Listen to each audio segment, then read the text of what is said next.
Има и проявен интерес от швейцарски холдинг, които искат 30 декара от площта и за изграждане на цех за производство и търговия на метални изделия, като инвестициите са над 1 милион евро и разкриване на 30-40 работни места.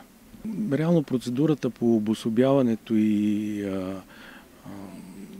приключване на тази сделка е някъде от порядъка на 3-4 месеца. И предполагам, че някъде в средата на лятото ще имат реалната възможност да почнат някакво строителство. Удължаване на договора на технологичния парк, където наистина по-бавничко, но нещата се движат и се случват. И аз мисля, че тази зона ще бъде разработена. Откак съм общински съветник, тази така наречена инвестиция до сега ни трупа само разходи. Аз не виждам бъдещите приходи, няколко пъти ги исках, никой не ми ги даде, никой не ми направи никаква икономическа обосновка и някакво виждане в бъдещето какво ще се случи. Всичките отговори бяха ако, ще дойдат евентуално, това вече се случва 1 година. Доколкото разбрах от колегите, това не е 1 година, това е вече 3 години.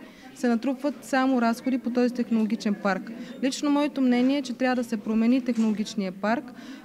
Ако трябва дори да гласуваме и да променим цялата структура, земята да се отдава безвъзмездно на бъдещи инвеститори, които ще осигурят работни места на град Монтана и тогава евентуално ще има интерес. За това гласувах и против за технологичен парк.